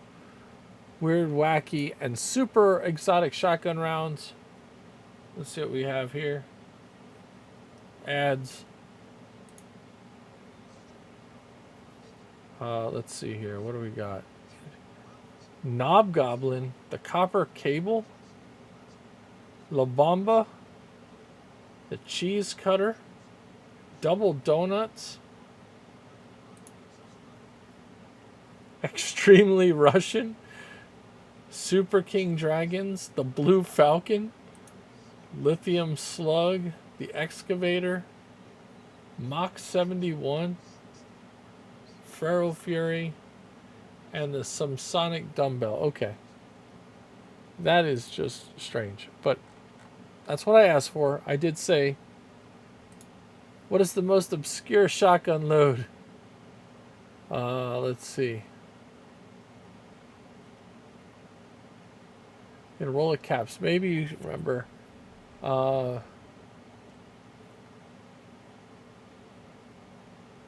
Tracer Sabo 3-pack. 50. Wow, okay. Made the flower shell. A 12 gauge loaded with wildflower seeds. Holy crap. That's just messed up. I'm just thinking about this. You get shot by this thing that has wildflowers inside of it, and like you don't get to a doctor anytime soon. Suddenly vines start growing out of your ass. You know, that's not great. That is not ideal. Look at that dragon's breath. Let's go. All right, so would it be a effective ammunition? Oh, let's talk about that. I think we had a round in here that we skipped. Then there it was, the shotgun EMP ammo. This is literally for screwing to mess up robots. All right, so we are going to we got to add that. And it's funny because I don't think that is in the list up here. If it is, then I'm just being, yeah, it's not. Oh gosh. Shotgun. This is actually an important round for GunCraze. All right, so you know, arm piercing, that's kind of gone away. Damage, all right, is going to be like a beanbag. It's going to be kind of a, we'll deal with that. This all needs to get worked on, but EMP definitely needs to be added. That's crazy that I don't have it. So let me go ahead and get that going. All right, so EMP before F, grab 3, try again, insert rows above.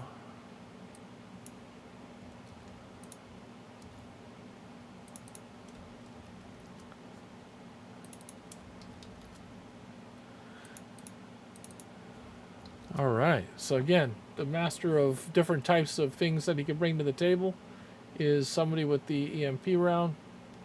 We're going to go ahead and do a 135 for this.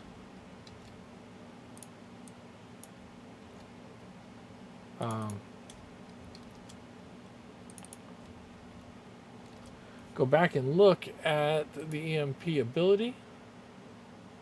We're done with that for now.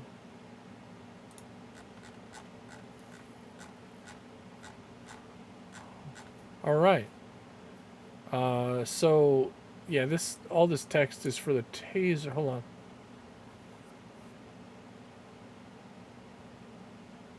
So that's all wrong. But this is right. Okay. Upon impact, the EMP shotgun explodes into a powerful electromagnetic pulse in a 5-foot radius.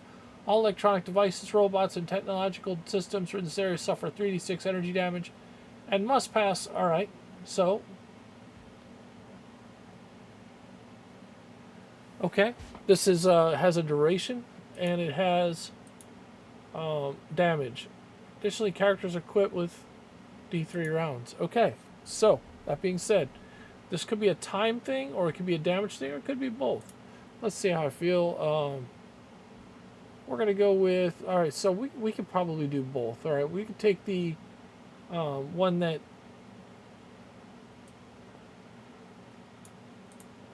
We take one here. It's not a toughness test anymore.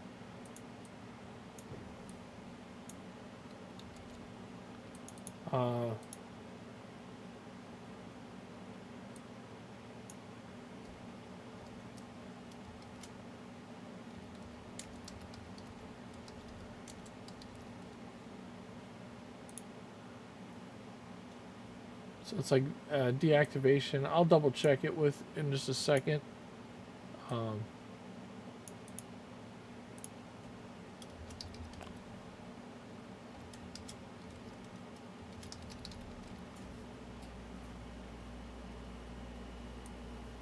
do this.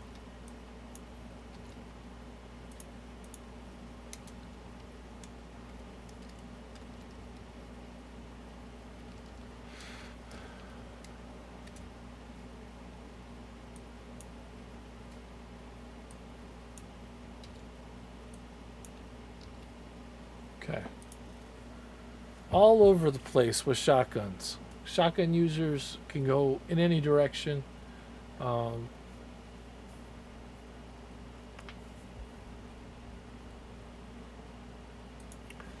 think I'm going to just drop this one to 1, 1, and 1.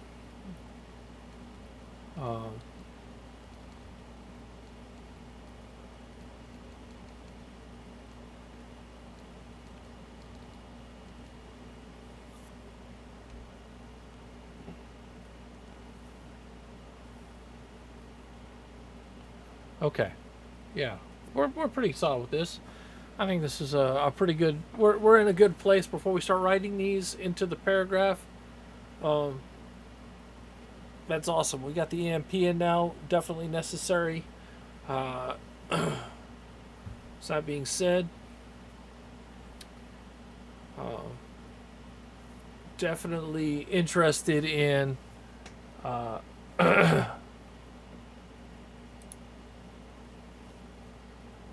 definitely interested in this and how it's going to play out. All right, I'm still gonna keep kind of looking. I am interested too in other types, especially we're talking about the drone. Okay, so you know,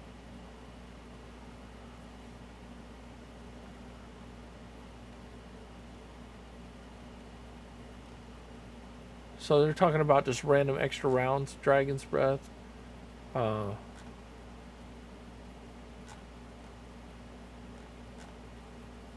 Let's see.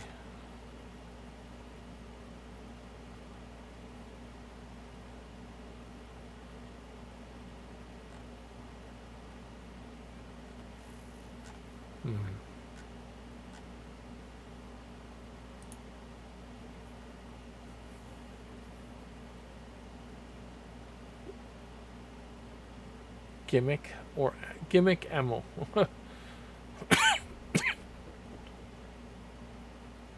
Let's see here. Bolo rounds banned in many states. Yeah, that's great.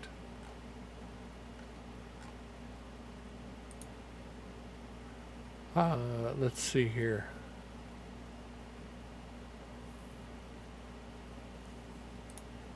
So, odd shotgun rounds, ammunition reload. Let's see. Wax rounds. I like it. Let's see. All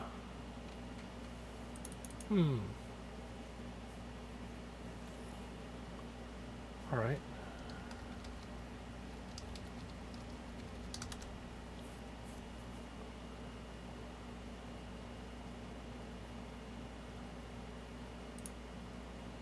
Let's see here. Okay, a frag 12 round. An explosive shotgun round. That's kind of cool.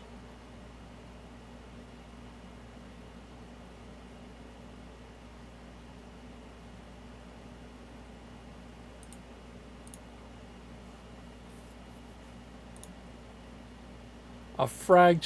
Oh my gosh. Where's my...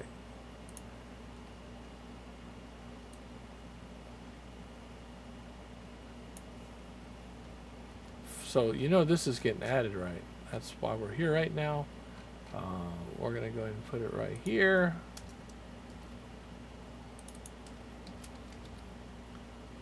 Okay. We're going to put it red because it needs to get fixed. We'll add it up here. Rose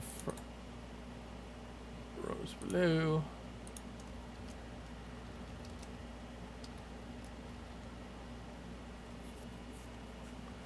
Actually, you know, HE, high explosive. I like that better. It fits too. I don't have to move it. I am a little lazy. That could happen. It could have been like, let's do HE. All right, and we'll deal with that.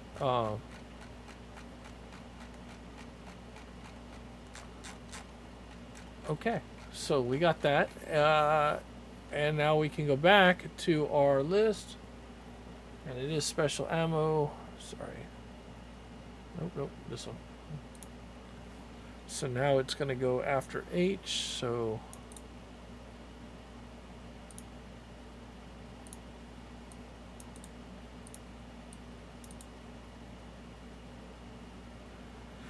Oh, okay.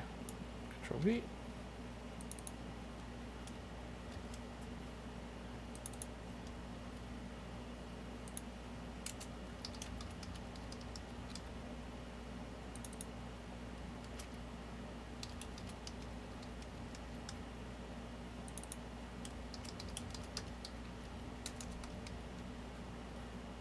All right. Definitely use this.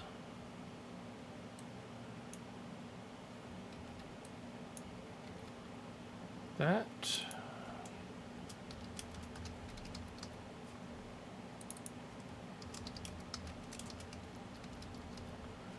All right.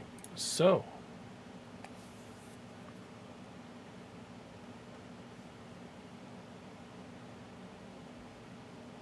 Let's see here. Target's 10.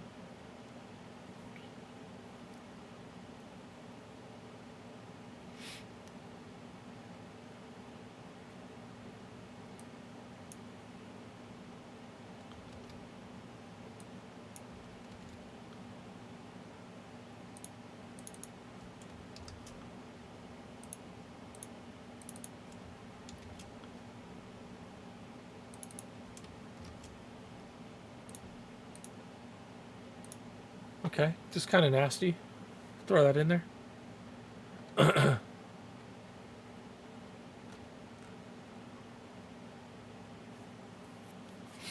So a shotgun, you're just going to want to have like an ammo smith kind of skill where you can make your own ammo, because you're going to want to try to create all these different types of ammo to have them on you. All right.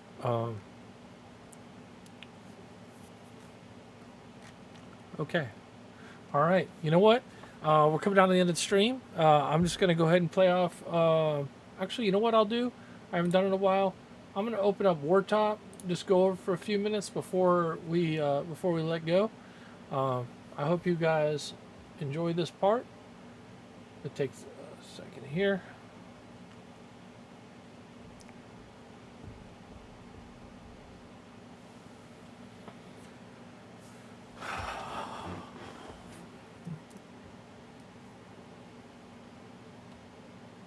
That Steam open.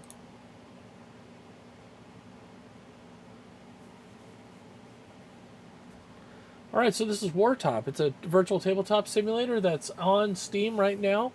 It's less than $13. It's around there. I highly recommend you guys trying it out. Support Wartop. Support like this kind of organization. They're trying to develop and build this system to make it just the most amazing simulator out there, and it's really great. I'm going to go ahead and show you some GunCraze on it, because when you buy this game, it comes with GunCraze Miniature Battles for free. All right, GunCraze Miniature Battles is absolutely a technical game. All right, but the technicality is the good part of it. All right, so I'm going to go ahead and load 4. All right.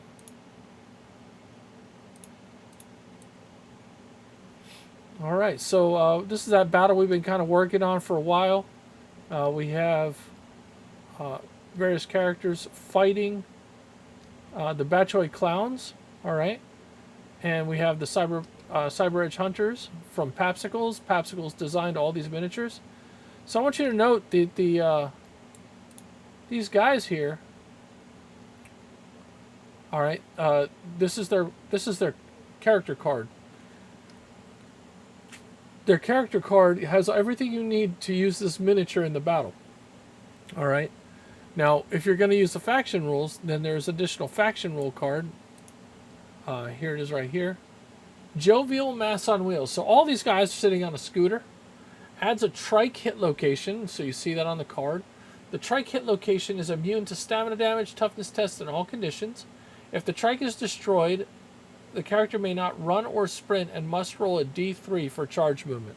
Okay, because they can't move very fast. Okay, so if you look, this guy's pretty beefy. Violator here has got 2 attacks, +6, +4, and we're gonna just go ahead and play this out on Hanryu there. All right, so we're gonna get our dice. We're going to get out our D10s.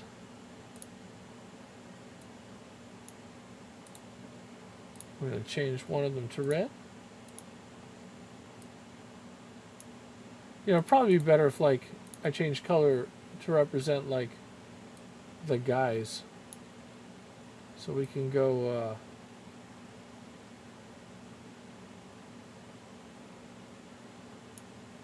I'm not that good with color. We'll get there. All right, change color. There. Now we know who's who. All right, and we can add those. Oh, how about we add them here? Just a minute.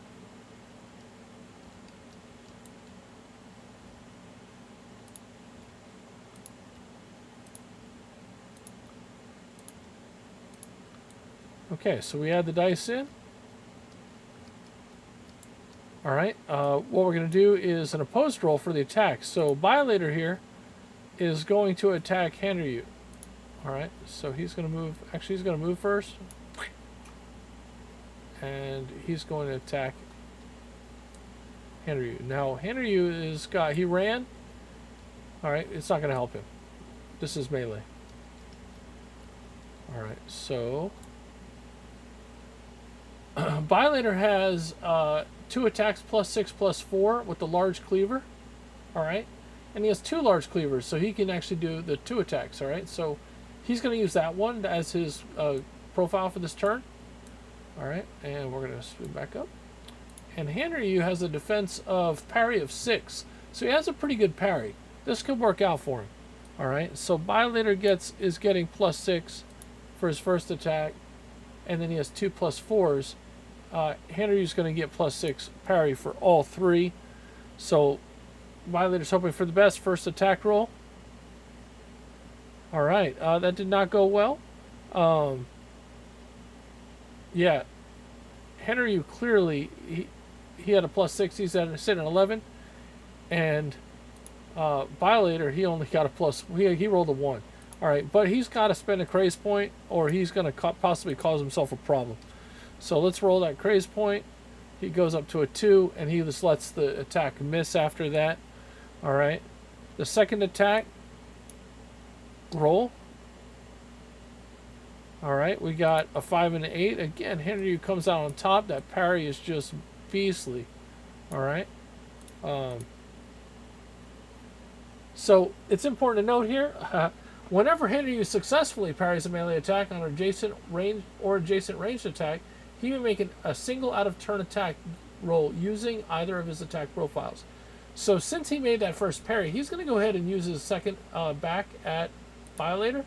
Violator's sitting with a he has a +6 parry, and Henryu's hitting with a +4. So we're going to go ahead and roll that for that first time. Roll. Oh gosh. All right. So we're looking at a 10, which generates a craze point, and it's a possible critical. All right. We're going to go ahead and roll it again just to see if it is. It is not a critical. Well, hold on. Let's find out. What are the rules for a critical? I'll show you because you have the full rules in here. All right. So we're going to go to critical hits. All right. A critical hit attack roll is simply another attack roll with all the benefits and penalties of the original attack roll. Craze points may be used to raise the result of this roll just like a normal attack roll. If the result is a natural 10, or it beats the defender's original defense roll, the attack is a critical hit. Okay, so, wow, there we go. So there's a chance. And because he didn't run his attack, let's go with this, see how it plays out. All right. So he wants to get this critical hit. He had a +6. He had a +4. So they were on equal ground. He did not get the critical hit. He would need to spend a craze point, which he has to do as an attacker first. So he really wants to get this critical hit because of the amount of damage that he could do. He's going to roll all 3 of his craze points for this. And he gets a solid 13 added to his attack roll. So now he's looking at a total of, it was 10, or sorry, his original roll, 10, but in this case 9. plus 13, 22. All right. Violator has to roll 3. And he's sitting, again, he's sitting at 8 plus 6, 14 already. So he's going to try to avoid this. Oh, gosh. All right, so 14, 15, 16, 17, 18, 19, 20, 21, 22, 23, 24. All right, so 13 and 9 is 22. So he's avoided the critical hit. Thank goodness, but it was still a hit. We're going to go roll that hit location and damage. So the hit location is 3d6, bleed 1, melee 2, melee two-handed, all right? So 3d6 and hit location. It doesn't matter what dice I roll for that. He can adjust it by 2, so he's going to go torso for 6, 7, 8, 9. 6, 7, 9, 10.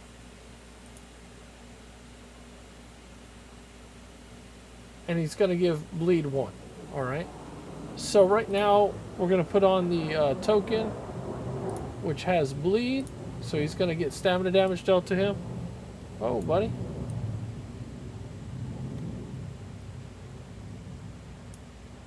So now he's got bleed 1 on him.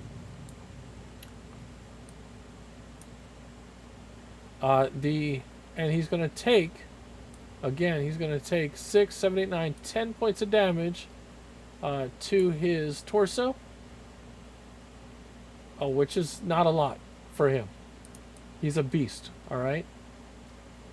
So that was the first hit. Then there was the second attack that was also parried. All right, so we're going to roll that one again. This is going to use, again, this uses, whenever he does this, he's going to use the top one here. All right. All right, so in this case, he misses cleanly. He just lets it go. We go back to the third attack with a plus 4 against a plus 6. Okay, so we got an 11 to a 9. All right. Because he's not playing around. Violator's going to add 3 craze points. So he's got, again, he's sitting right now at an 11 plus 14. Wow, that was a huge roll. So 11 plus 14 is a lot. Hanryu, so 25, and Hanryu, he only rolled a 3 plus his 6 is a 9. He's going to spend 3 craze points as well because he's going to see if he can go for it. Let's see if he can. He doesn't. He fails it. The hit is on. All right. His damage is 2d6 plus 6 and the hit location. That's a huge amount of damage. All right. So let's see where it goes.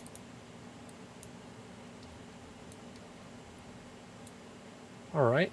To the leg, he's going to move it to torso. And he did 9 points, only 9. That was a low roll. Let's see. Do I have any advantage on this guy? That's important. Oh, I do. I forgot. Get to roll 2 more. So advantage. This is how it works. You roll 2 more damage dice. Well, you don't grab the train. I thought I had that locked.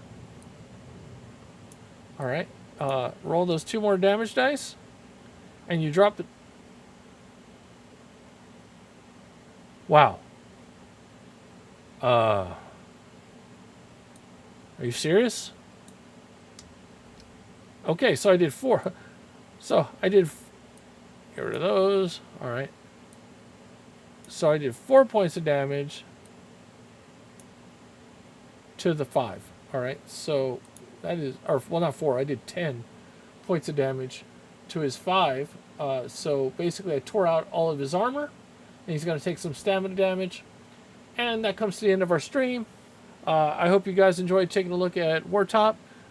It's a great game. Definitely try it out. It comes with a lot of skirmish games on it, including GunCraze Miniature Battles. And I look forward to seeing you guys next session, which will be Monday at 7 p.m. Eastern. All right, so that being said, take care. Have a great weekend. Bye-bye.